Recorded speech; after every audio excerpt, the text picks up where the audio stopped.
In the beginning, Redondo Beach looked like this. Then in 1892, Redondo Beach became a city, and everything gradually came into focus.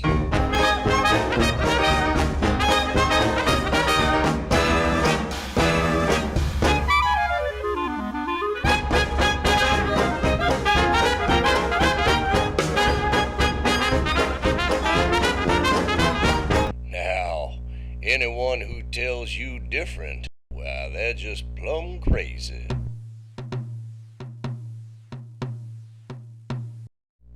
For a while there, we even had our own streetcar system.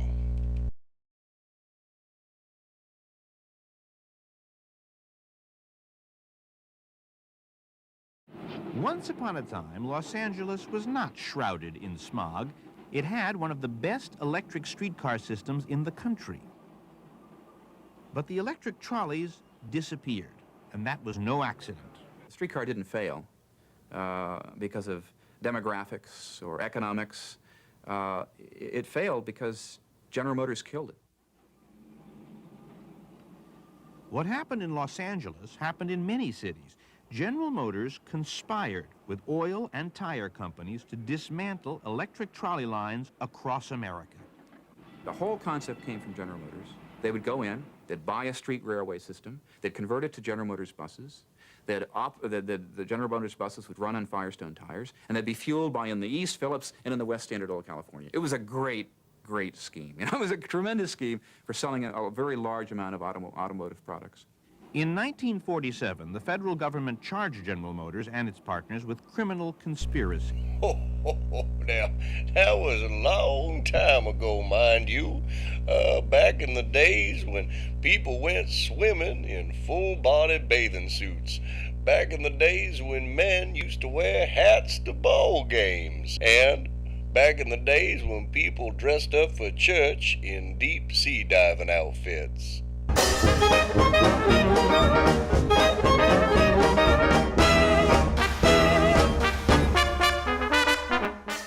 Heck, up until about 1904, Redondo Beach was in competition with San Pedro to be the Port of Los Angeles.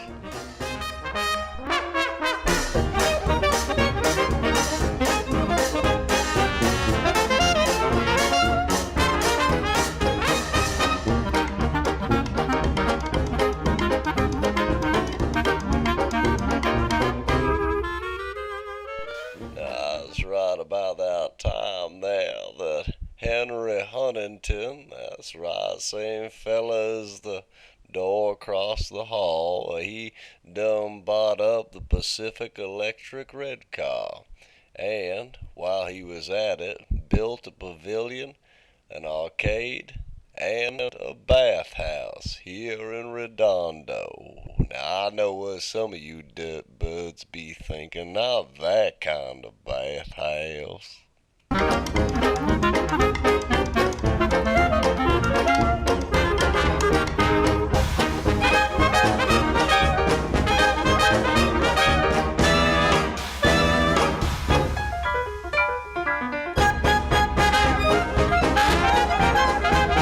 Now, the modern-day side of Veterans Park. You know Veterans Park, don't you? That's where all the veterans sleep. In 1907, Henry Huntington met a young man named George Freeth and hired him as a lifeguard. Now, Freeth is widely regarded as California's first surfer.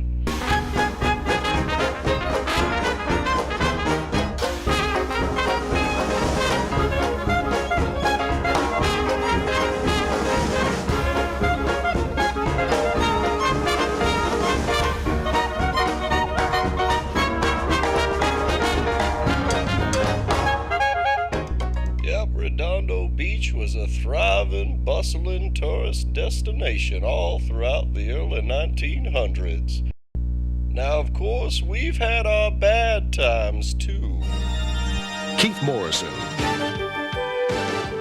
Kelly Lang, Fritz Coleman Weather, Fred Rogan, sports. Jess Marlowe, cover story. And David Sheehan, entertainment. Channel 4 News, Nightside, #1 at 11. Good evening. Top story at the 11th hour. The ill-fated Redondo Beach Pier reeling after an enormous disaster today. A huge fire that roared through the landmark. And our Phil Schuman is live on the pier right now. He's got the latest on the mop-up conditions. It's sad, isn't it, Phil? Well, Kelly, they're now saying that this fire was caused by an electrical short underneath the Breakers restaurant. Millions of dollars in damage, fortunately no injuries, and it seems incredible, but already they're talking about reopening the pier as early as tomorrow.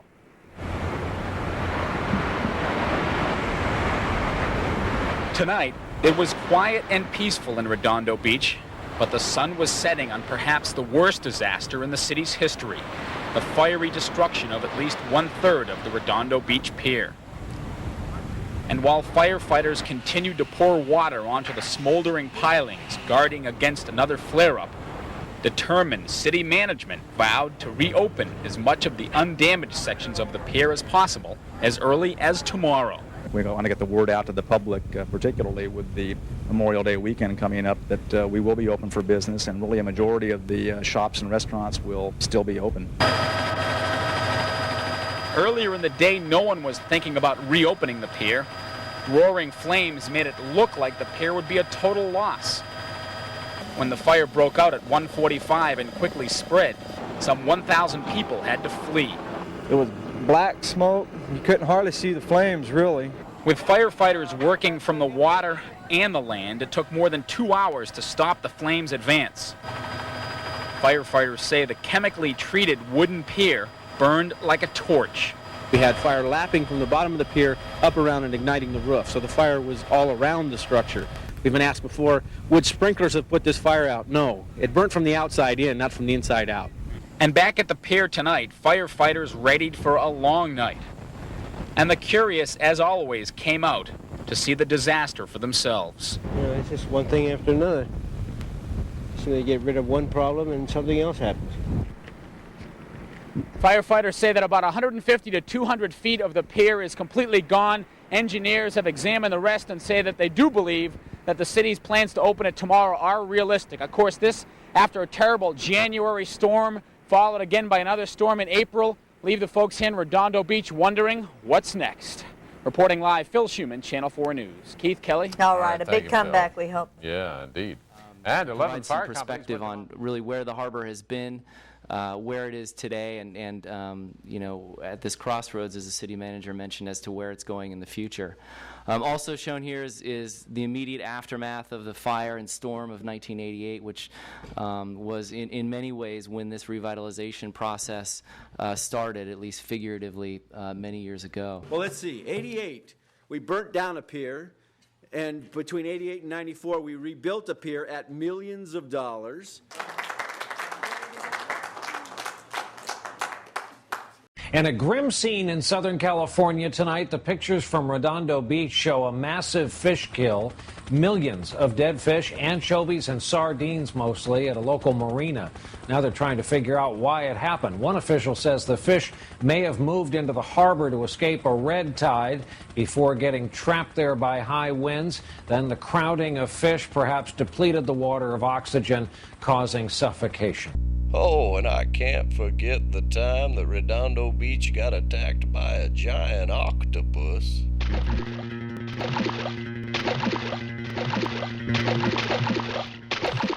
All in all, we've done all right, and we're just gonna keep growing till we pop. A lot of notable people have come from Redondo, too. Why, for one, you got the punk rock band Black Flag. There's the aviator Charles Lindbergh. He attended Redondo Union High School along with the actress Demi Moore. Comedians Tom and Dick Smothers, also known as the Smothers Brothers. Oh, and don't forget the serial killer Patrick Kearney. He lived in Redondo for a spell. Oh, then there's the adult film actress Tracy Lords. Captain America. count him in too. He comes from Redondo Beach.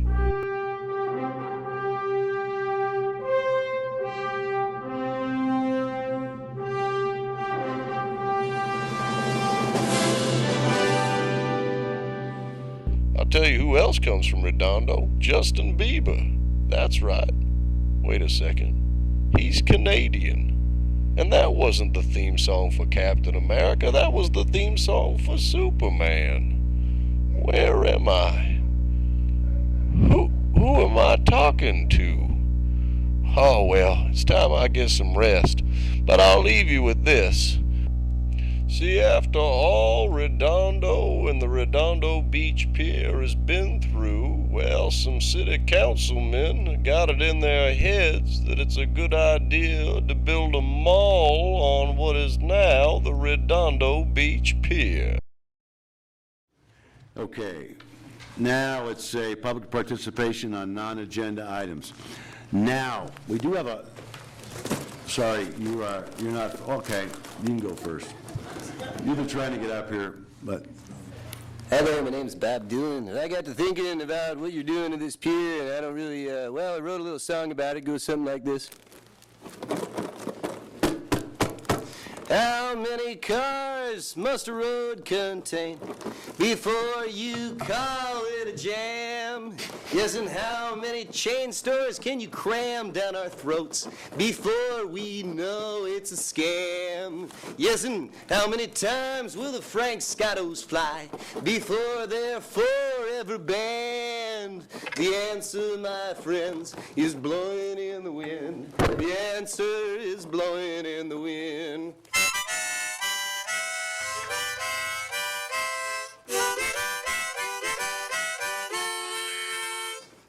Yes, and how many times will a condo owner look out before his view is blocked to the sea? Yes, and how many years can some councilman sit who sat on the committee that tried to ramrod through the heart of the city deal? Yes, and how many cheesemongers, taffy pullers, and candle makers actually exist outside of our imaginations? The answer, my friend, is blowing in the wind. Right. The answer is blowing in the wind.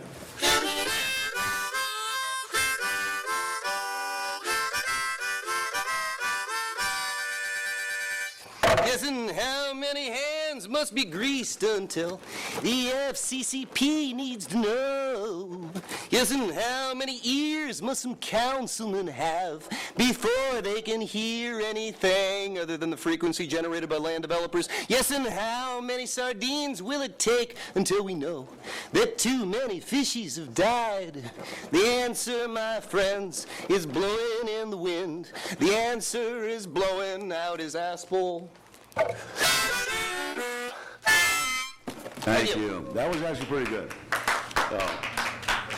The closing part. Other than that, we could, it was good.